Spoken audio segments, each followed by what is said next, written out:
Tahukah kamu kalau bunyi itu dapat dipantulkan dan diserap?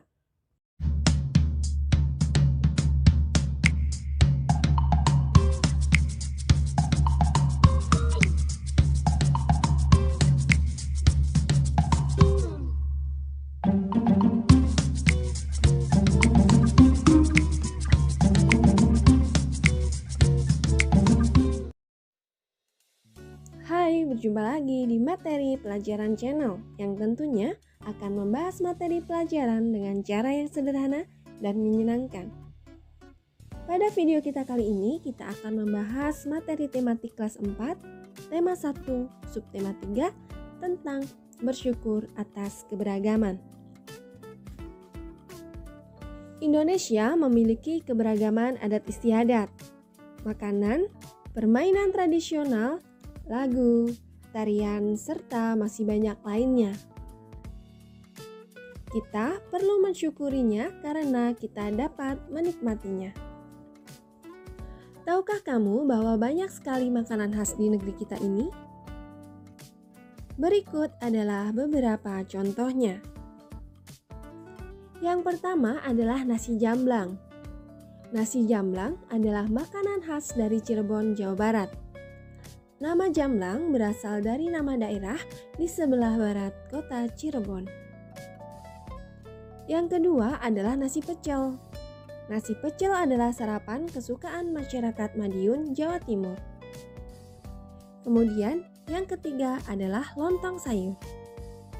Lontong sayur sangat mudah kamu temui di Jakarta dan di Jawa Barat sebagai menu sarapan favorit.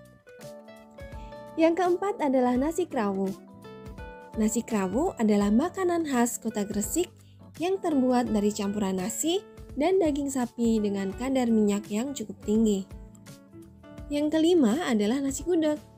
Nasi gudeg adalah makanan khas dari daerah istimewa Yogyakarta. Sungguh kaya budaya Indonesia. Sebagai anak Indonesia, kita harus bersyukur dengan kekayaan ini. Kita dapat mencicipi makanan beragam, bermain permainan tradisional yang berbeda, dan tentunya mengenal kebiasaan-kebiasaan berbeda.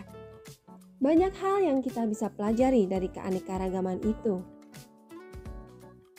Beberapa permainan tradisional membutuhkan teriakan pemainnya. Semakin banyak yang berteriak, semakin banyak pula suara yang kita dengar. Tahukah kamu bahwa bunyi itu dapat dipantulkan dan dapat diserap?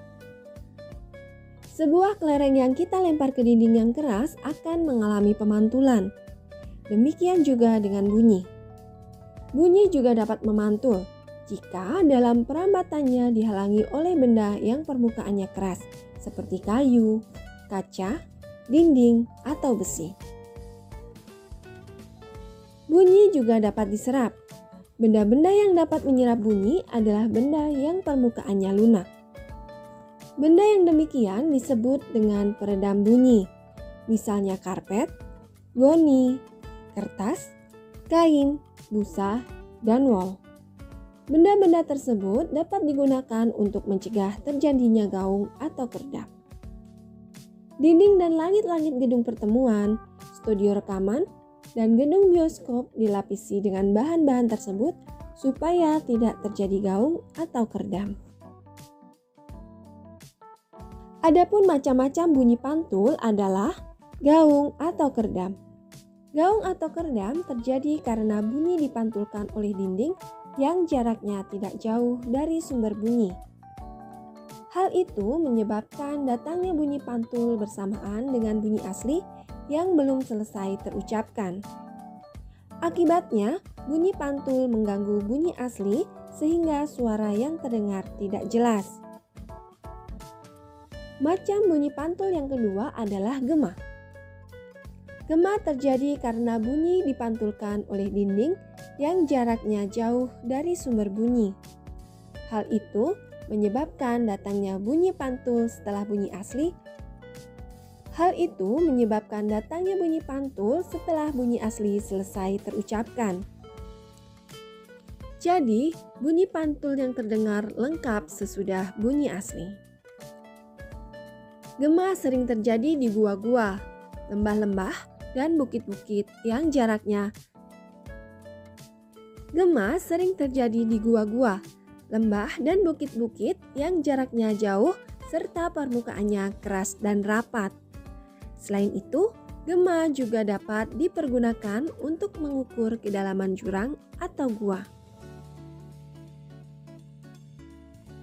Sampai di sini video kita kali ini. Sampai jumpa di video selanjutnya. Terima kasih dan tetap semangat!